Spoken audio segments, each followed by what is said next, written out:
Sound check, check. All right. Got a few more coming in. Jubilee. Jubal, how's it going? Killing camera while I shove lunch into my face. Oh man, I've used that many a time on Zoom.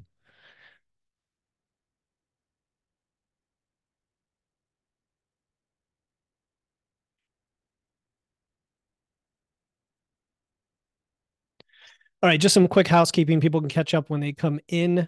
I'm recording this whole thing. The replay will be sent out. We're going to have some training associated with the guide that I'm going to send everyone as your bonus, which is probably about 30 pages at this point with tons of detail. But what I did is I brought that to a higher level for today. I'll have some slides and high level walkthrough of the blueprint of your nutrition for how to build muscle, including some things that maybe don't get talked about or some of the subtleties. I'm all about data and precision, so I'm definitely going to get into some numbers so you can figure out what makes sense for you. But as we go along, throw your questions in the chat. I'm going to monitor it. And then if it makes sense for me to answer in the moment, I will. If I know I'm going to answer it later, I'm just going to ignore it and we'll get to it. And then I'm going to do my best to leave like 10 minutes at the end for like a live Q&A where people could come off mute, turn your camera on, ask your question. I will be taking the training piece of it and also throwing it on the podcast because why not, right? Repurposing and all that. But only people who registered for this will get the full replay, will get the bonus guide, and then I'm going to be announcing something at the very end. So stay on for the whole thing. That's a surprise bonus I decided to throw in at the last minute. Very excited about that. Okay, so in the chat, what are you hoping to learn today? Like, why are you here? Because building muscle is a very high level generic topic, I would say, and a lot of people do it for different reasons. So in the chat, just what are you hoping to learn? What is your goal? Why do you want to know more about building muscle? Be as general or specific as you want, just to make sure I can cover something that I may not have included. So in the chat, why are you here? What are you hoping to learn today?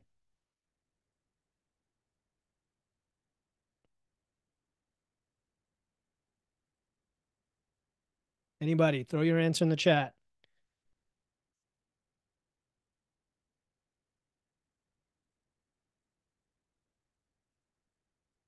All right. Want to optimize muscle building without TRT. Cool. I'm hoping my T levels drop low enough I could get on TRT. I'm not there yet. Continue my understanding on this topic. Make the best use of my time in my home gym. Love it because training is a big. So this is going to be mainly focused on nutrition, but the way we do things is training is a huge part of that, and you definitely would be putting those calories to waste if you're not training effectively. 47, lift 3 days a week, bounce back and forth between adding weight and volume, wondering what is best for building muscle. Okay, cool. Yeah, so we are going to talk about training a little bit here today. Best use of my time to bulk to gain muscle. Cool. All right, so I'm going to start sharing my slides here. Let's see. PowerPoint's virtual background. There we go. And then everybody see that? Thumbs up. Good. Okay. Anything that can help me improve my health will be a benefit. Getting stronger, body recomp, longevity, nutrition tips. I love that because, you know, the message being that building muscle is for your health. And that's really true. We're going to talk first about the importance of this, and then we're going to get into the nuts and bolts. And then if I have time, I'm going to walk through the building phase that I just went through, which was, I'll say, my third official building phase. And I think I did it mostly right. And you'll find that, you know, you can never be perfect. There's always things to improve. Heard you on Karen Martell's podcast, trying to learn more about fitness and perimenopause. All right, beautiful. Okay, so this is being recorded, and part of it's going to go on the podcast. I'm going to do my little podcast opening, so it's in there. I'm new to the science of after 40, so learn about the best type of nutrition. All right, keep throwing your stuff in there, and then if you have questions, I'll answer them. So here we go. I'm just going to do the podcast intro for you guys.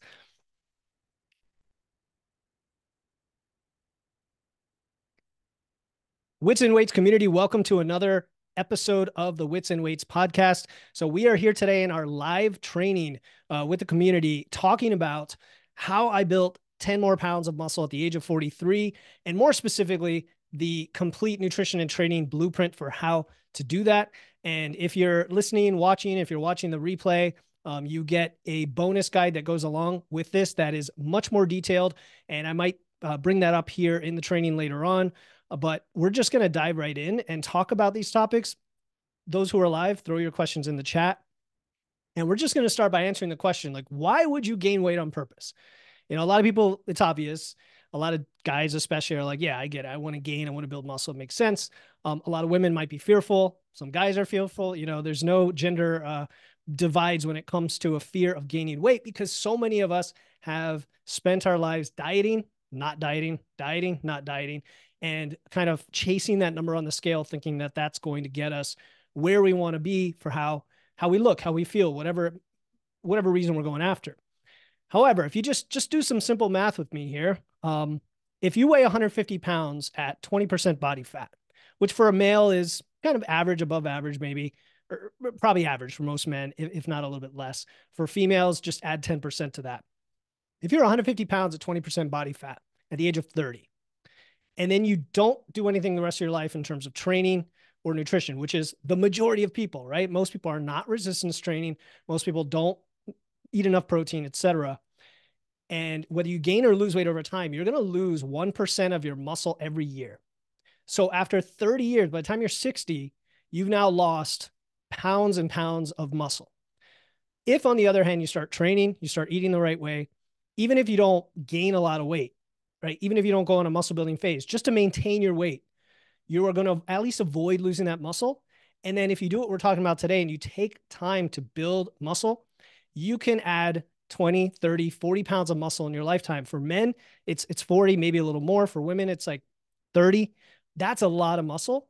And if you just do simple math and say, okay, I go from 150 pounds to 180 pounds of pure muscle, which implies that you've gained, maybe you've done a fat loss, you've done a fat loss over time to get there.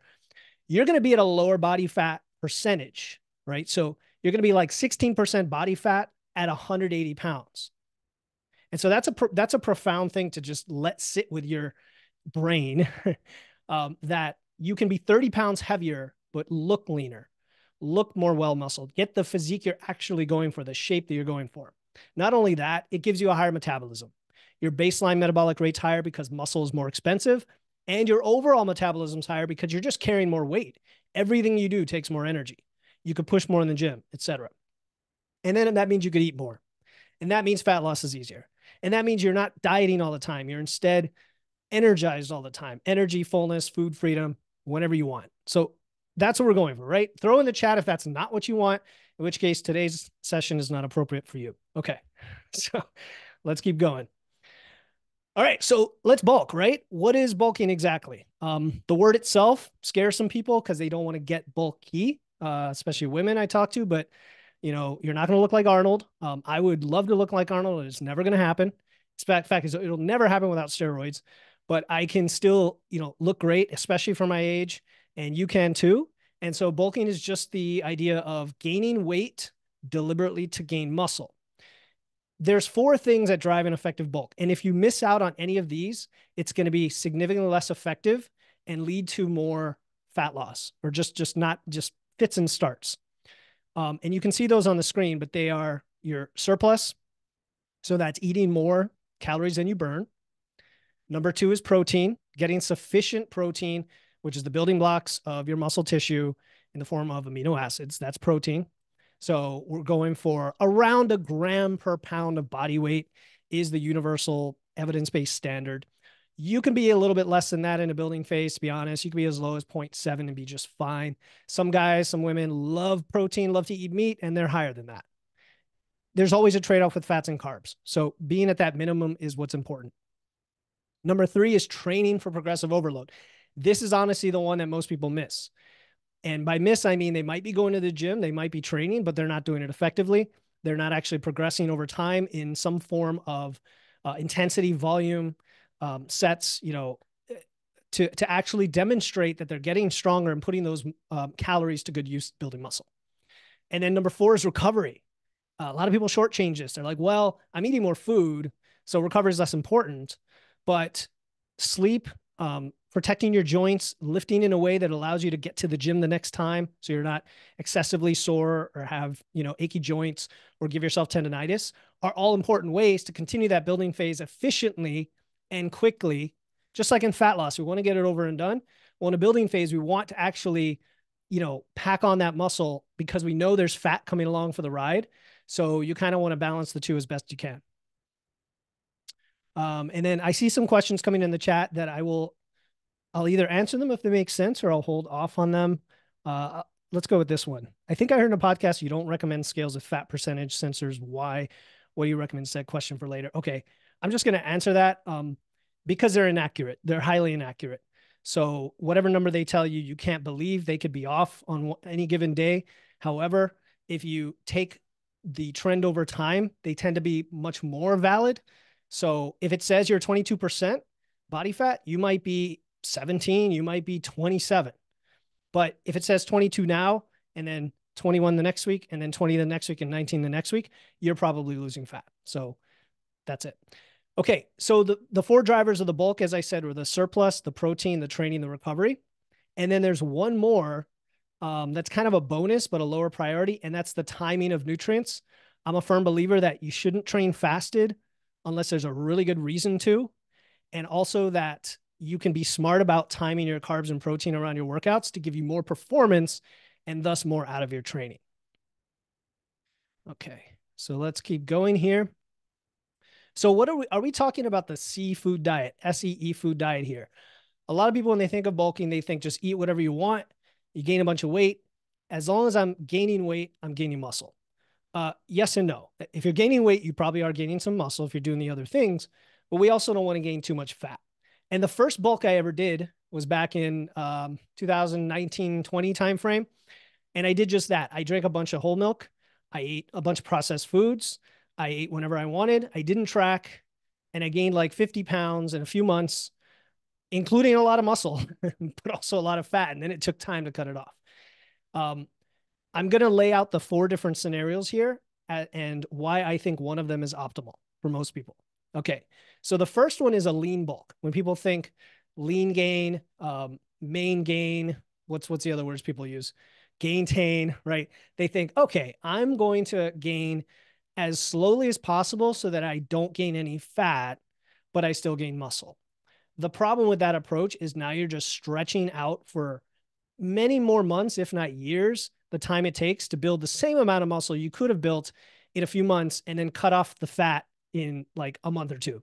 The time scales don't make a lot of sense unless you're okay delaying the muscle gain because you just don't want to be in a fat loss phase ever. And that's a valid reason. If you never want to diet ever and you just want to take longer doing this process, you can do that. The second rate of gain, okay, so for those listening, the lean bulk is very barely above maintenance. So like 0.1 to 0.2% of your body weight a week in that time frame, in that range. A little bit more aggressive than that is what I would call the optimal range. And that is 0.2 to 0.3% of your body weight per week. Now, this has been held up time and again by studies, including one by Dr. Eric Helms et al. That came out in 2023. It was reviewed in Mass.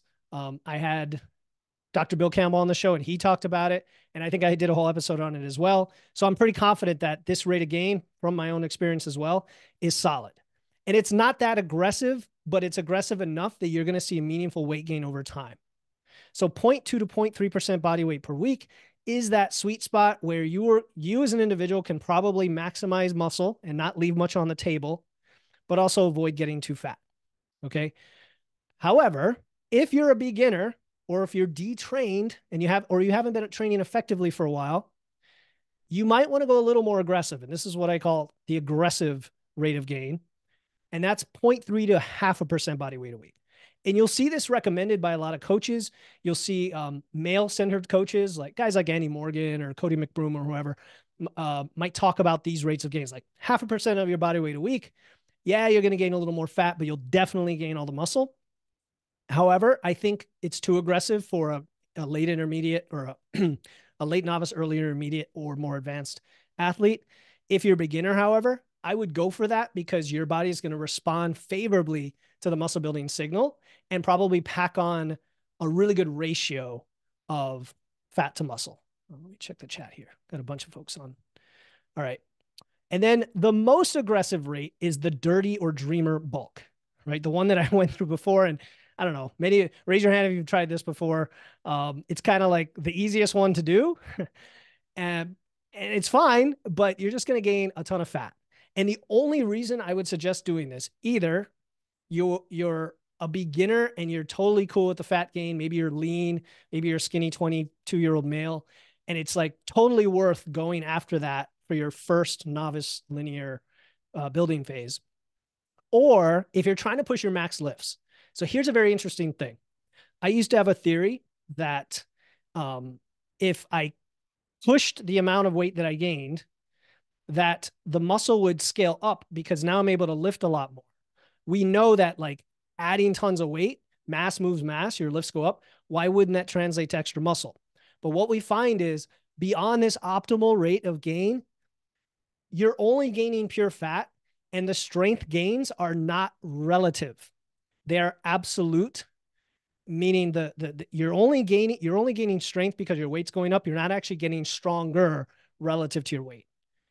And that makes sense because of leverages, cross-section area, all that. That gives you a better ability to push more force, but you're not gaining more muscle doing it. So if you're a power lifter, if you're going after competition, max lifts for that reason, strongman, whatever, yeah, maybe it worked. Maybe it makes sense for you, right? Other than that, I would go with aggressive for beginners or optimal for everyone else. All right, throw your questions in the chat if anything is not clear as we move forward. So how much should you eat? I'm going to suggest that you have two options. One is make it easy for yourself, use MacroFactor, use my code Wits and Weights for the free trial, try it out. You're going to love it. And it's going to calculate everything for you because this can get a little bit complicated. It actually gets more complicated than losing fat. Okay. And I'll explain why in a second. So if you want to do it by hand just for fun or because you don't want to use an app and you want to make it hard on yourself, which is fine. And then update it every week based on your metabolism. This is how you would do it. First, you would find your maintenance calories. The only way to do that accurately is not a wearable, not a calculator. It's to track your food for 2 or 3 weeks while you maintain your weight as best you can. Whatever you ate on average is your metabolism. It's very hard to do by hand. So I suggest just using MacroFactor and moving past it and being efficient. But if you do it by hand, that's how you would do it. Now, once you've got your maintenance calories, let's say it's 2,500. You're going to pick a rate of gain like we just talked about. So aggressive or optimal, most likely. So we're going to say for this example, optimal at 0.3%. And then you're just going to calculate your weekly gain as your weight times the rate. So here we go. In this example, imagine you're 180 pounds and you want to gain rate at 0.3% pounds a week. 180 times 0.3% is 0.54 pounds a week. So it's about a half a pound a week, right? About a little over 2 pounds a month. So the surplus you need to eat above your maintenance calories is 0.54 pounds a week times the 2,500 calories divided by 7 days. All right. I know it's a lot of math here. So that gives you 193 calories. Now you're probably wondering, where does 2,500 come from? Okay. You've probably heard of the 3,500 calorie rule when you lose fat.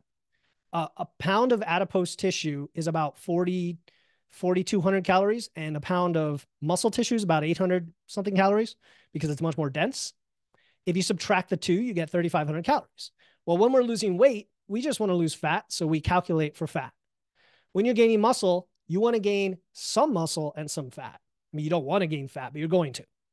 And assuming a 50-50 ratio, right, because this is another question you might have, I would say most people can assume 50-50 is in the ballpark of what they're going to gain.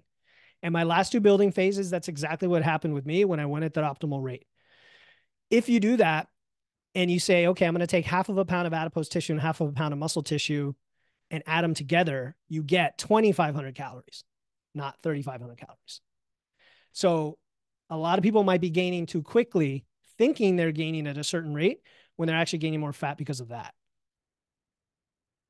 Okay, so the surplus you need is probably less than you think, and this is how you would calculate it. If you use MacroFactor, it does it for you, and it adapts to you as it realizes that you are gaining at a slightly different ratio than 50-50. So if you gain more quickly or slower than it expected, it knows you're actually gaining a different ratio of muscle to fat and will adjust accordingly each week. Okay. Keep going here. Okay, macros are next. People wonder how do I distribute my macros? So again, MacroFactor will do this really well for you based on the evidence. But let's start with protein. Protein is the muscle macro, right? We need it to build new tissue.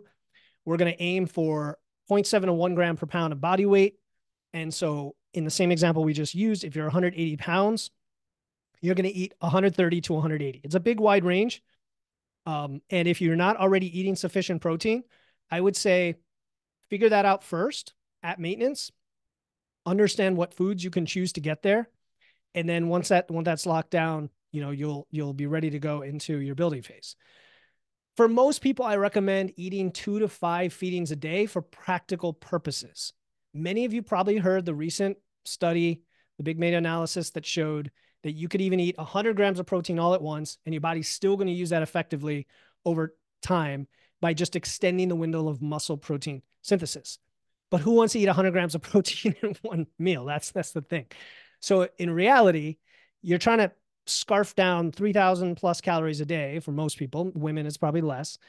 And you don't want to feel, distended when you eat. And you want to be able to eat throughout the day and not feel hungry. So 2 to 5 feedings tends to make sense for most people. Practically speaking, there's no need to fast. Definitely no need to train fasted. And you're not trying to lose weight. So just eat. That's the thing. And for hard gainers, that's one of the problems is they come to me saying, look, I can't lose weight. How many times do you eat in a day? 3 times? Okay, that's part of the problem. Let's eat 4, 5, 6 so that you get more of an appetite. All right, fats. Fats are pretty simple. I like, generally for my clients, I just tell them eat what they like and the fats are going to work themselves out, especially in a gaining phase. But if you need a number, 20 to 30% of calories is in the ballpark for most people. If you come from a low carb environment where you ate a lot more fattier foods like dairy and meat and such, eggs, you can go a little higher. It's just going to eat into the carbs a bit, but you have a lot of calories to work with. So 20 to 30% is reasonable. And then the rest of the calories come from carbs. And why do we need carbs for muscle building? I'm going to say that almost 0% of the time do you want to go low carb while you're building muscle, unless there's a medical reason, like if it's related to diabetes, type 1 diabetes, particularly if you've got some sort of intolerance to like a million carb-based foods or something like that. Otherwise, I want you to experiment with your body and performance, bringing those carbs up to a decent level, which could be 2 something, 3 something, 400 something grams of carbs, which might sound crazy to a lot of you. I did a whole episode called More Muscle, More Carbs, and I got some hate on that from the people who are just anti-carb still, and I don't get it. Because if you do it and you try it, you'll see what it does for your lifts, for the amount of reps you can bang out in the gym, for how you sleep, for how you recover.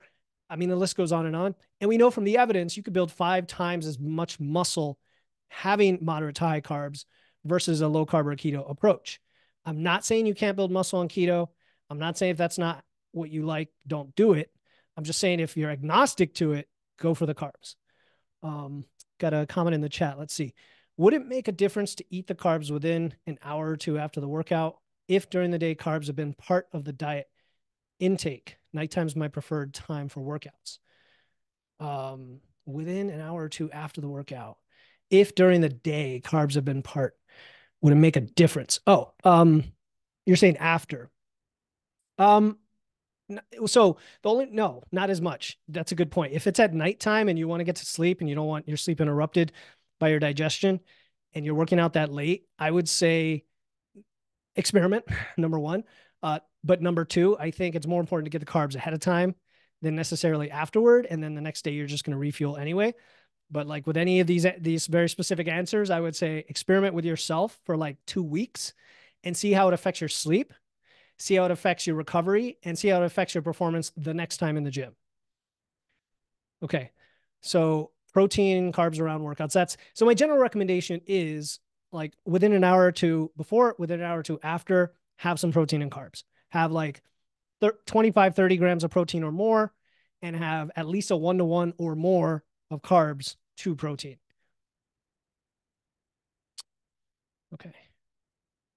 All right. So as far as what should you eat, I don't want to spend too much time on this. When I work with clients, I don't give them meal plans. Like I want people to come up with their own meal plan based on the options available to you, based on what you like and your lifestyle and your preferences. But I'll help you figure that out. It's pretty simple. You need a lot of everything, so everything goes. Like that's the general idea here.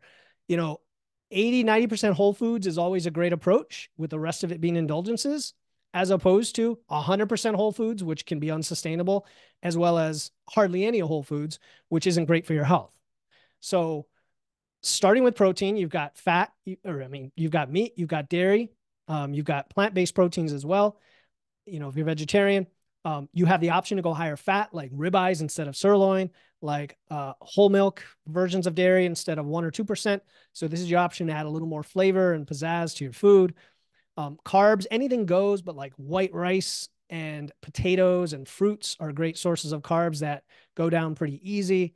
You could add more calories if you need them in the form of olive oil, maybe a little butter. I don't like lots of butter because the saturated fat, but some butter in your stir fry and in your, rice can be delicious. Smoothies are a great way to just pre-digest a bunch of food, so it goes down easy if you need the calories. And then indulgences, like this is your moment. If you like the bagels and you weren't eating that during fat loss, or if you like ice cream or pizza or whatever, have it occasionally, and give yourself that mental relief to say, yeah, this is a flexible approach. I love living this way, but I'm not going to do a dreamer bulk of like, candy and junk food and pizza and donuts all the time. Alcohol is the other thing I wanted to address. Alcohol is never a positive for your health, just period. It just never is. But it's a lifestyle thing and it's your choice if you enjoy it for other reasons. It does increase fat storage. It does inhibit muscle protein synthesis, and it does disrupt sleep, and it does increase your visceral fat accumulation as part of the fat that you're gaining. So if you want to avoid all those things, I would limit or replace alcohol with non-alcoholic versions. I'm a big fan of NA beer these days. There's a lot of great brands, and even non-alcoholic liquor is available. So give that a shot. Let's see. I cut out alcohol and I'm having trouble making up for the missing carbs.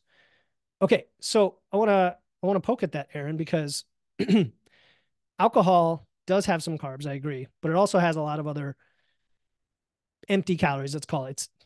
It's energy, it's alcohol, but it has to get metabolized by the body, and it doesn't get used for anything other than fat storage. Missing carbs, I'm finding myself full but still needing more calories. Any food suggestions to replace the alcohol? I mean, that's where you could have a beverage. If you're looking for a beverage, you can have a smoothie of some kind with dense foods in there. Think anything based on a nut like peanut butter. Think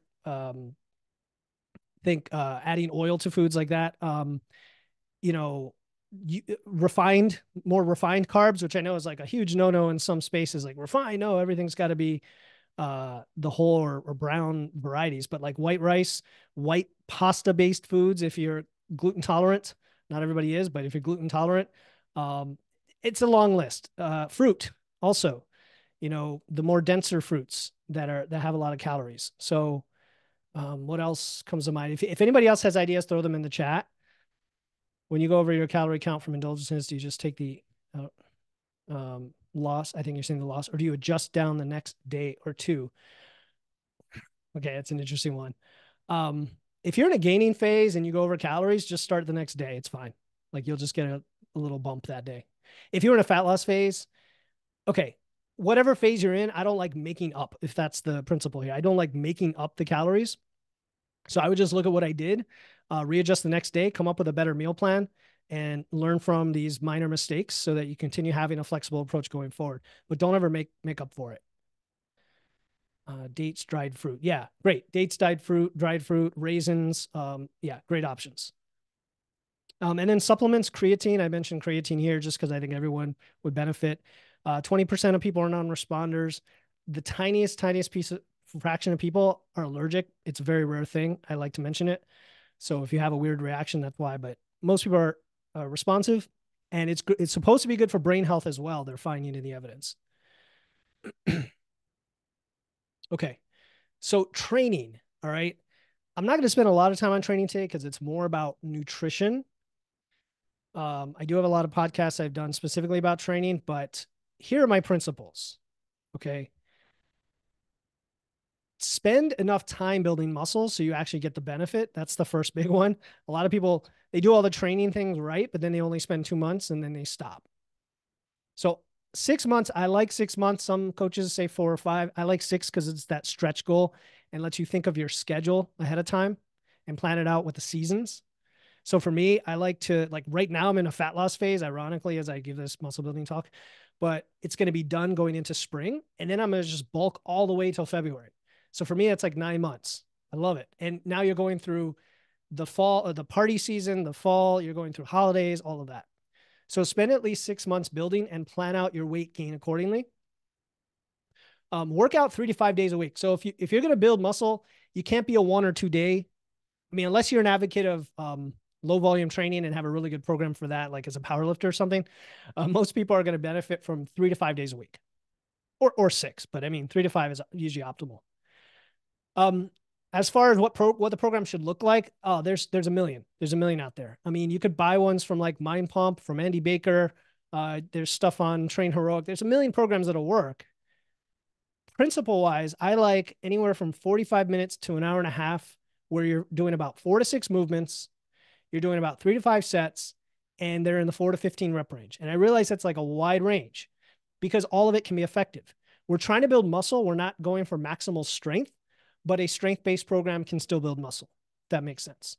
So I like a little both, which they call power building, where I'm doing like a compound lift, then I'm doing a compound lift accessory. So I might do a deadlift, then I might do like an RDL, and then I might do 2 or 3 more isolation movements. You could do body part splits, bro splits. You could do push-pull legs. You could do upper-lower. You could do conjugate. The list goes on and on. You could do Texas method, high, medium, high, light, heavy, light, medium. Like, the sky's the limit, okay? Don't use that as an excuse to prevent you from making progress. Christos says, working on MAPS Powerlift right now, and I'm super impressed with the results. Beautiful. It's a great one. My clients, I can give them access to all the Mind Pump programs I own. They're a big fan of coaches just kind of giving away their stuff. So if you work with me, I can give you those. Train 0 to 2 reps from failure. Proximity to failure is one of the most important principles, because if you're going into the gym, you're banging out 10 reps and you've got 5 reps in the tank, you are just not giving your muscles the stimulus they need to grow. So 0 to 2 reps from failure. Usually that means 2 reps or so on a big lift, closer to 0 reps on isolation work. Use long enough rest periods. Okay, this is another one. If you're going to the gym and constantly doing the intensity stuff with like 30 seconds rest, you may not be getting the most benefit from some of the bigger movements, where if you took the 3 minutes or even 4 minutes to rest, now you could hit all the sets and get all the effective reps. Now, conversely, intensity techniques rely on the opposite approach, deliberately shortening the rest period so that you're closer to the effective reps on the next set right away. So I just want to make sure that people are using long enough rest periods when they need them. And I wanted to mention that. Okay. Adding weight and reps every session. This is the gold here. Progressive overload, right? Something has to go up. Something. Either you bang out an extra rep, or you increase the weight, or both, or you even add a set. Whatever the programming calls for, you can't be static. If you are gaining weight and you're not going up in weight, if you're gaining weight in your body and you're not going up in weight in the gym, not only does that demonstrate you're not building muscle, it demonstrates you're getting weaker because your heavier body should be able to push more weight. So it has to go up. It just has to. And if it's not, something needs to be addressed. Okay. And that's a good opportunity to kind of dive in. Last but not least, pick a program you can stick with that you enjoy. That's it. Like, pick something you love. If you tell me I hate going to the gym, well, maybe that's not the right program for you, or you're just not, using one of these principles. Okay. I'm wired up today. I don't know. This stuff excites me. You guys like this stuff? Okay. Let's see, nutrition wise, what do you think about the approach of 3 to 4 weeks on a surplus, followed by 1 week on a deficit, and repeating the cycle for the purpose of minimizing fat gain? I don't like it, Christos. I don't. It doesn't quite have the same. Okay. If you were in fat loss and you took a diet break, the only thing that's going to help with is your mental state. We know that there's no physiological benefit. Same thing happens the other way around. If you're gaining muscle and then you take a break, yeah, you're not going to gain more fat, but you're not going to gain more muscle, right? Makes sense? Like you're just slowing it down. I do like the idea, and I was going to talk about it later if I get to it, but if not, it's in the guide. I like taking a mini cut in the middle of a long building phase, potentially, to lop off some fat and then continue. But you got to be very deliberate about it. I wouldn't do it frequently. Love my energy. Good, good. I've been talking all day, so I'm losing my voice here. All right, your new mantra. All right, I've got a quote up on the screen. I'm going to say it out loud for those listening. And I want you guys to kind of say this to yourself. If you're on mute now, I want to say it out loud with me, please do. I'm excited to gain weight for the first time in my life because I'm an athlete who wants to be lean and well muscled. I'm intentionally gaining weight with a plan and will be putting all those calories to good use. I accept the fact that I'll gain some fat, but that's a small short-term trade-off to gain so much muscle, more than I've ever gained in my life. I will focus on my lifts, how great I feel, and all the other positive things that come with gaining muscle.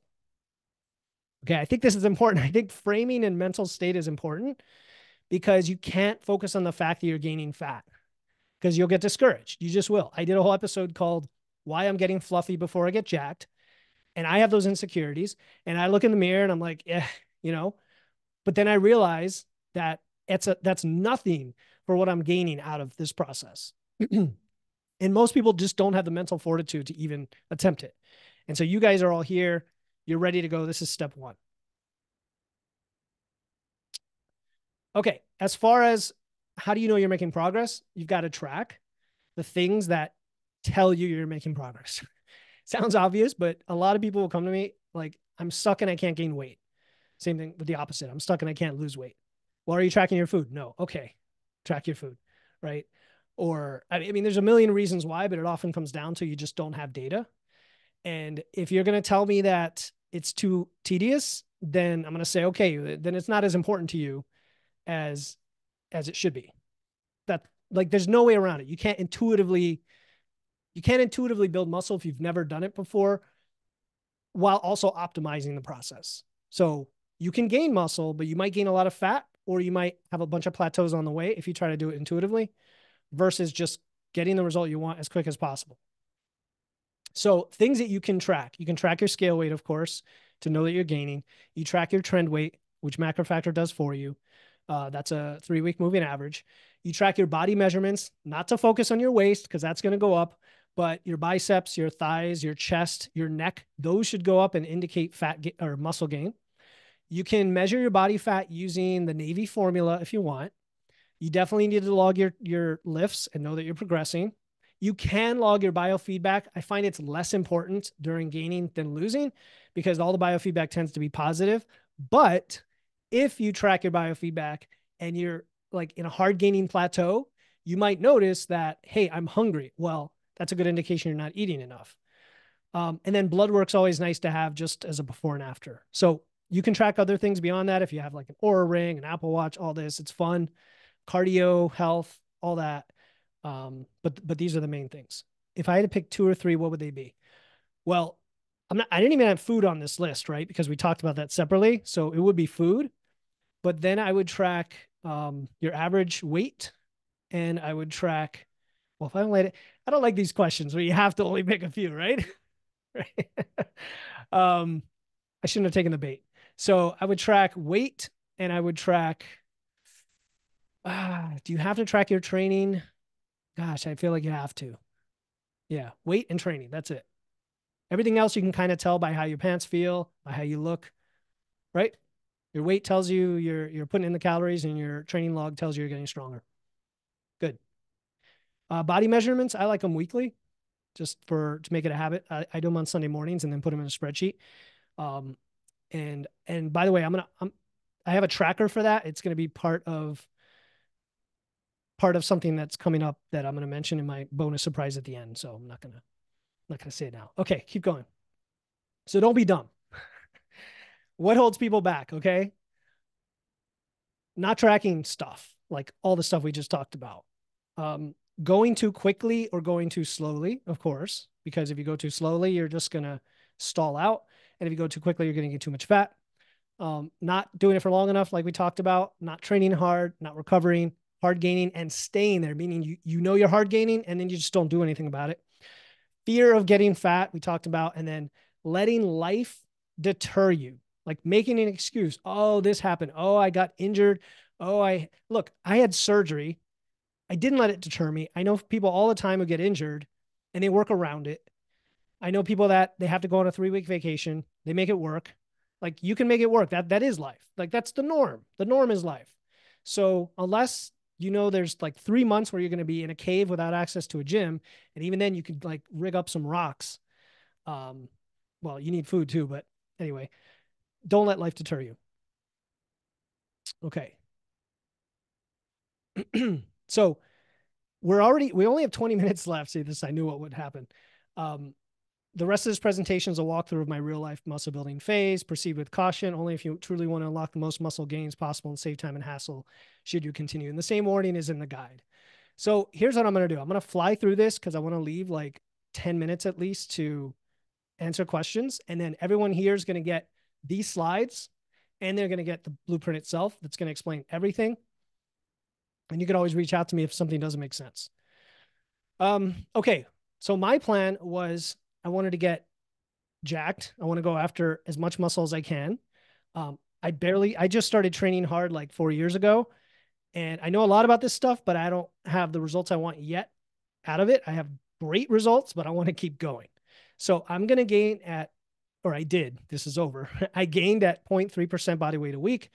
I aimed for 6 to 9 months. It ended up being 10 months, including a month of layoff in between because of life.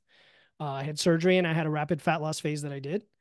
And my target weight was 185. It started at 165. I later adjusted it to 190. And never lock yourself into an exact number. Be adaptable. Was I successful? This information will all be in the blueprint in even way more detail than this, where I explain everything. But was I successful? Well, I gained 11.3 pounds of lean mass and I gained 12.9 pounds of fat. If you assume there's like a pound or two of fluid in the lean mass, then the ratio is maybe slightly worse, but it's still almost 50-50. I'm happy with that. Like for a guy who's been training, 4 years, I consider myself intermediate. 50-50 is great. For a beginner, I would say a little more lean mass than that. And then for an advanced athlete, a little bit less. So my effective rate of gain was 0.48, which was almost exactly what I was going for. And all my circumference measurements went up. So my waist went up 3 inches, chest 1 inch, bicep 1.5 inches, thigh 1.7, neck 1/2 inch. And I'm very happy with that. And so body fat wise, it went up about 5%. What I know from my own personal experience is I feel leaner than I ever have at 190. I mean, now I'm like 183 because I'm in a fat loss phase. I'm going back the other direction. But you will find that every time you gain, every time you cut the fat, you're able to go higher and higher and higher in weight, but still feel leaner. It's a great thing. Okay. My metabolism was all over the place. This is why you should use MacroFactor, to be honest, because there's no other way to do this easily. My metabolism, if you look where it started, when I started gaining, it actually went down. Then it kind of stayed around. Then I had rotator cuff surgery. And then it shot way up as my shoulder healed itself. It shot up by 300 calories. I couldn't train I couldn't train at all after the surgery. And then I had to slowly get back into it. I didn't let life deter me. I kept working on it. I went to maintenance. Then I went back into a gain. And my metabolism actually kept dropping this whole time. Not sure why. Like my activity was fine, but I think it was just because I wasn't training hard during this period. And then we had our Shredtober rapid fat loss phase for 14 days. My expenditure dropped even more. Then I started building again. And ever since then, it climbed back to a reasonable level. Now, in previous building phases, I've been up to like 3,400 calories. So I ended this one around 3,100.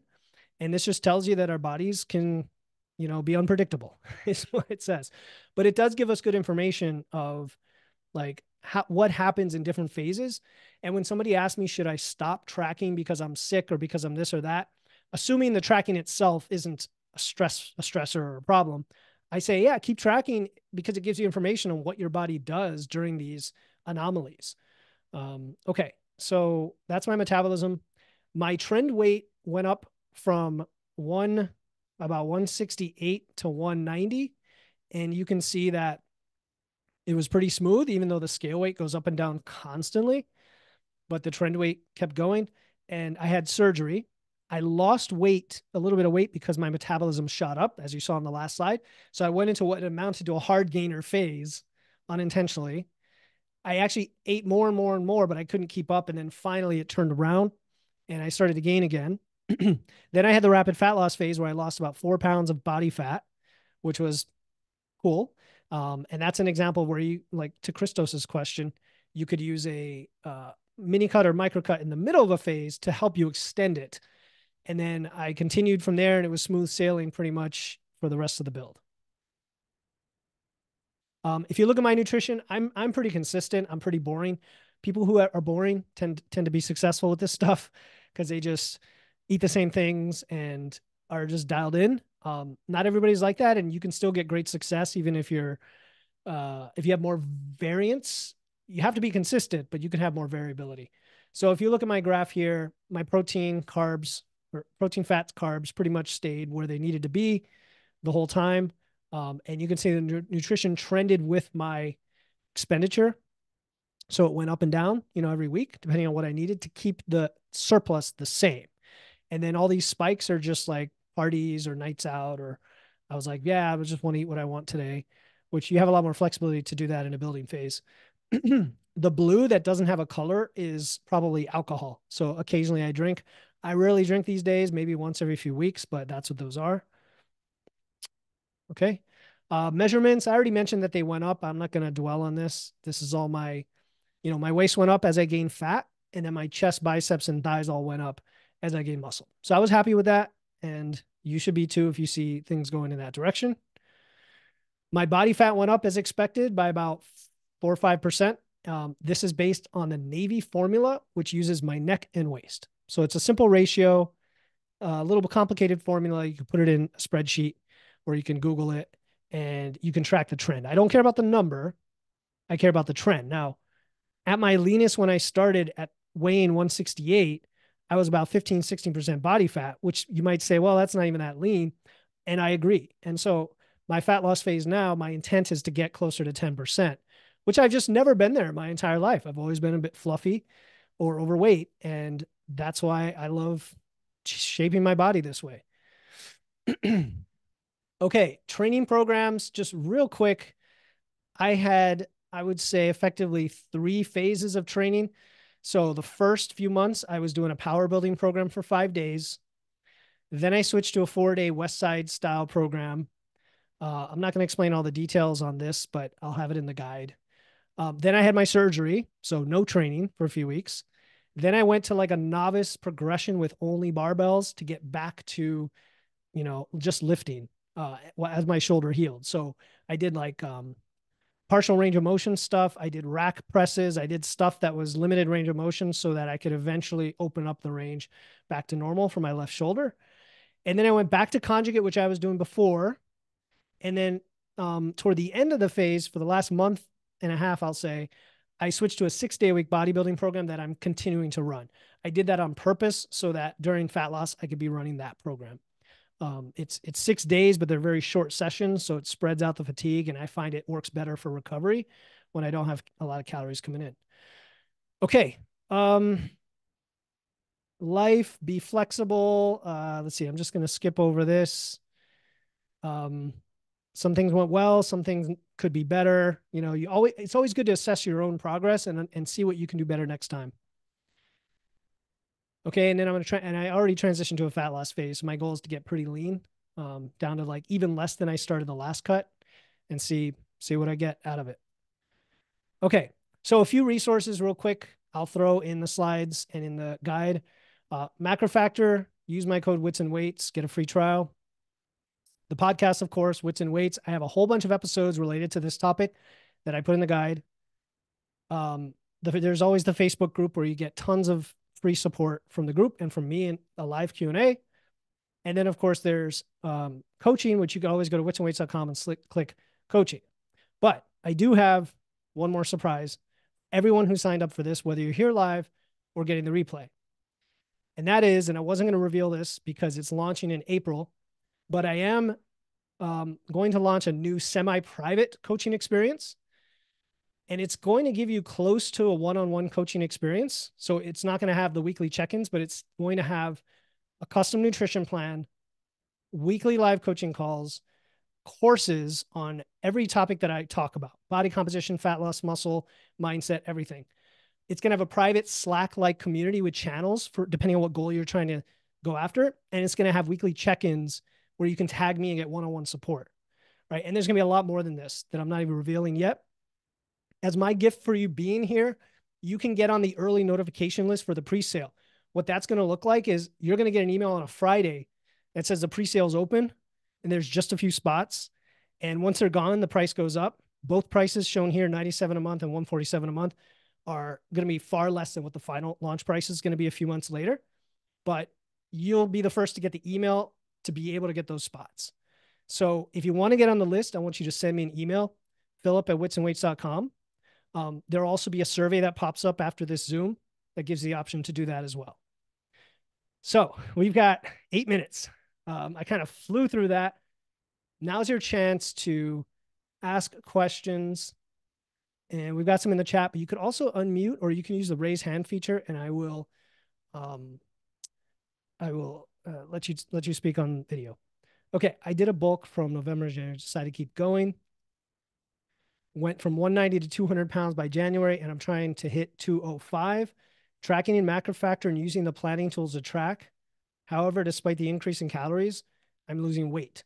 Am I simply tracking macros poorly, or do you think something else is at play? So are you saying that you're hitting the macro factor numbers every day and not gaining? Yeah, I'm hitting the numbers every day, and actually I'm trying to push them a little further than macro factor says just to keep things going. And weight has stabilized to 200 and has actually dropped over the last week or so. Is your expenditure shooting up? So I mean, my lifts are going. I've been adding reps and I've been adding weight. And No. Is your expenditure shooting up? Your expenditure in macro factor, the orange graph? oh, I don't, not that I know of. Take a Let me quick check. look at that and let me know what that looks like. Will you share this presentation after the call? Yeah, I'm going to share the slides. I'm going to share the muscle building guide. In fact, yeah, no, I'm not going to share it on the screen. Well, I might, you know what I'll do right before we end, I will show everybody what that guide looks like so you can see how comprehensive it is. Did you find it, Aaron? I did not. I don't even know where to find expenditure. Maybe I'm It's just right not on the using this dashboard, properly. right on the dashboard on the left. It's orange. It's called expenditure. It's, yeah. Ah, You see it? I do not. Okay. You know, Literally. yeah, the dashboard, the first, okay, scroll down, and on the Okay. left should be an expenditure graph. It's orange. Gotcha. Yeah. Ah, there we go. Expenditure has been going down. Recently, Yeah, over the last month. it's been going down and you're in a gain. You have it set to gain I do. and you're also losing weight. Yeah. That's a mystery. Yes, that's why I've been confused. So maybe I um, just need to start clean and macro factor no. I and wouldn't start clean. I would want to look at your data. So, here, what I want you to do is, are you're in the group, Aaron? yeah. Facebook group? I Hmm. would post your expenditure graph, your weight trend graph, and your nutrition graph, like whatever you want in there, screenshots, and let me take a look at it. I think other people would learn from that experience because I'll figure out what's going on. Usually you have to get ahead of it because your expenditure is rising. If your expenditure is dropping and you're losing weight, that implies you're actually, oh, that's weird. That is very strange. All right. So your targets have been going down as well Yeah. every time you check in. Hmm. Have you been trending down with them? Like as you eat? It's a good question. I don't know. Okay. I won't waste more time here. I'll put Yeah, it in yeah, the no, that's chat good. and in the group and see if what insights come along. No worries. Well, there is an answer, Thanks. so we'll figure it Okay. out. Yeah. Appreciate I it. mean, long story short, if you're not gaining weight, you want to eat more, but we want to understand why that's happening. Cool. Doing my first bulk, planning to do it for 6 months. How often can I do a mini cut, and for how long? Isis, good to see you. First bulk, 6 months. How often can I do a mini cut, and for how long? I would say 0 times. I would say 0 times. Do you know why? Because it's your first bulk. You're a beginner, and 6 months is the minimum that I recommended. So I wouldn't even do a mini cut. I would just do the 6 months, and then when you're done, do a normal fat loss phase, which might be a mini cut when you're done with it. Is that not the answer you wanted to hear? Sure. Is there maybe a little fear in gaining weight there, which is pretty common? Understand. And that's why if you can go a little more conservative on your gain, go to like the 0.2%. In fact, for women, I generally go a notch lower, like a 0.1% lower than for men. 0.2%, if you weigh 150, is 0.15 pounds a week, which is only like just over a half a pound a month. That might even be too conservative, but after 6 months, you're only talking 4 pounds. It's nothing. Let's like in the noise, right? Here's the way I look at it, Isis. If you push it a little more into that optimal range, yeah, you'll gain more weight, but more of that is muscle. And then fat comes on and goes off easily, like quote unquote easily. If you do it, if you're tracking and actually consistent, it happens quickly. Muscle takes time. So why not get the most out of it? I'm gaining like 2 to 3 pounds a month. 2 to 3 pounds a month. Yeah, it's probably a little higher than you would expect. So you're saying you have it set to that, or you are actually gaining that despite setting it to less. I would want to understand that. If you're gaining too much beyond your goal, then if you're using MacroFactor, it should tell you that. Like it should basically show that your expenditure is maybe lower and that you should be gaining less. But I think you'll be fine either way if you're training hard. Okay, so real quick, I'm just going to share what the guide looks like real quick for those sticking around here. So here's the muscle building blueprint. Okay, and it's 25 pages long, and it's in Google Docs. So I'm going to always update it if you access the live link, and it covers everything we did today, but it's in much more detail. So like the 4 drivers of an effective bulk, you've got a lot more detail. I explain each of the rates of gain, the pros, the cons, some little bit of character and humor in there. Calculating your surplus in much more detail, so you could exactly calculate like we talked about and why. I talk about each macro in much more detail here: protein, fats, carbs, your workout nutrition, more details on foods you can eat, alcohol, supplements, a lot more on training. Well, maybe not a lot more, but I talk about tracking, training, pitfalls, how to transition to a maintenance or a cut. And then I give you the resources, links to all the podcast articles. And then the rest of the document is all the details on my bulk, which is very instructive for you guys who are going through this process, because you can make sure that you are also doing the similar things that I do, and not leaving anything on the table. I talk about my surgery. I talk about the rapid fat loss phase and where to get the protocol if you've never gotten that before, and thoughts on cutting in the middle of bulking, challenges and roadblocks, hard gaining, talk about feeling fluffy, things that went well, things to improve, my thoughts on hiring a coach, how to transition to a fat loss phase.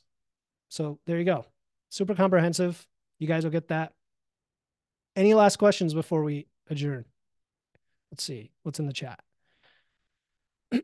Would you adjust anything you've said if the main driver is strength gain with a secondary goal of muscle mass? The only thing would be the rate of gain. I would go more aggressive.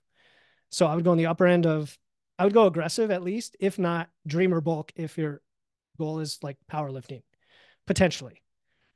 Except watch out for the weight class and watch out how far you are from the meet. Okay, any other questions?